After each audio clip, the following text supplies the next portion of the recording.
कि अगर लैम्डा एक कैरेक्टरिस्टिक रूट है किसी नॉन सिंगुलर मैट्रिक्स ए का, तो फिर determinant A by lambda adjoint A का एक कैरेक्टरिस्टिक रूट बनेगा। प्रूफ के लिए एक्स कैरेक्टरिस्टिक वेक्टर है मैट्रिक्स ए का, corresponding given characteristic value lambda है, तो हम ये कह सकते हैं कि ax equal to lambda x होगा।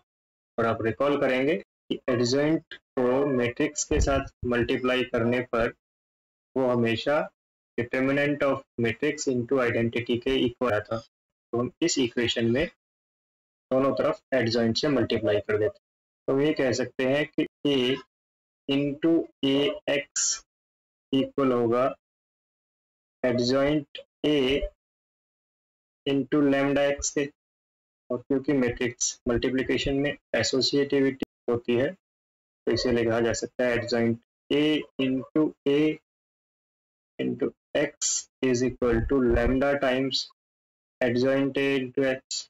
और a into adjoint a equal है डिटर्मिनेंट a इंटू आइडेंटिटी। तो ये हो जाएगा determinant a into identity matrix into x is equal to lambda times adjoint a into x.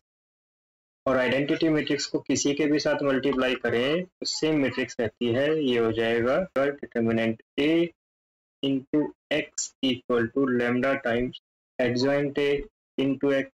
अब क्योंकि a नॉन सिंगुलर है, तो नॉन सिंगुलर मैट्रिक्स की कैरेक्टरिस्टिक रूट या कैरेक्टरिस्टिक वैल्यू जीरो तो हो नहीं सकती, तो इस लैम्डा से डिवाइड किया जा सकता है। तो हम ये कह सकते हैं कि determinant a by lambda into x equal होगा एडजॉइंट a इंटू एक्स के। तो ये हो जाएगा adjoint a into x equal to determinant a by lambda into x.